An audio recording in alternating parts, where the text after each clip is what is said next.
अभी सब्सक्राइब करें हमारे चैनल माँ दुर्गा म्यूजिक को और साथ में बेल आइकन जरूर दबाएं ताकि ऑल नोटिफिकेशन आप तक जल्द पहुंचे। सीधा पाके हटिया अभी आप सुन रहे हैं मधुबनी से माँ दुर्गा म्यूजिक की प्रस्तुति। आहा के नाम की भेल डीजे संजय सदा चिकना बाजार जिला सिरसा नेपाल। हम फटिया तोरा घूमे अपन हम फटिया गे छौरी चुम्मा लेबो मंगल दीना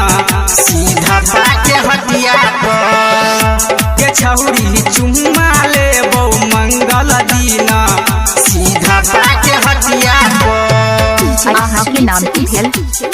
डीजे संजय सदा चिकना बाजार जिला सिरसा नेपाल।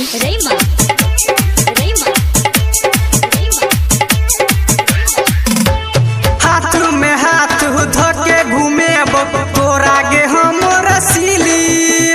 मुरही कचरी चपू खिएब संगे में एगो गझिली हाथ में हाथ धोके घूमेब तोरा गे हम रसीली मुरही कचरी चपू खिएब संगे में एगो गझिली करी है गुमान छौरी हमरे दिहल नथिया करी है गुमान छौरी हमरे दिहल नथिया गे छौरी चुम्मा लेबो रहे बदीना पौधा के हटिया गे छौरी चुम्मा लेबो रहे बदीना भर चौरा के हटिया आहा के नाम की भेल डीजे संजय सदा चिकना बाजार जिला सिरसा नेपाल।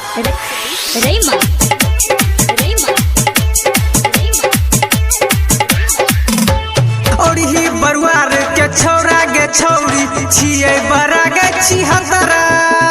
नजर से नजर मिलन दी है नहीं तो बना ले तो जतरा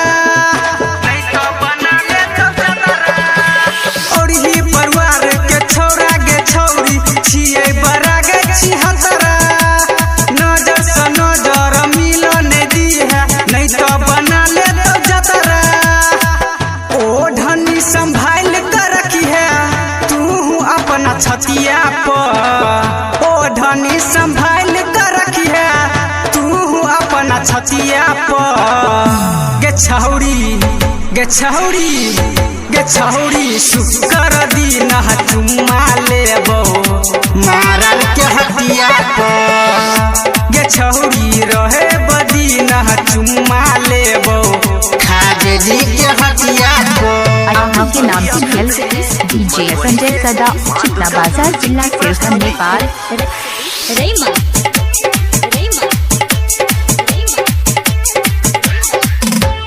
देखी के तोरा चंदू चंचल भगेल तोरे दीवाना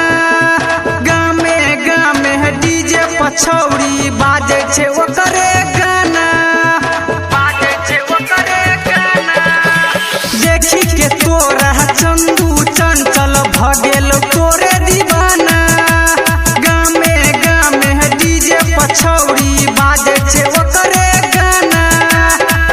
राइटर सोनी सागर संगे बैठी है तू खटिया पर डीजे सुमित संगे बैठी है तू आहा खटिया के नाम की भेल गे डीजे छौरी संजय मिक्सर चिकना बाजार। गे छौरी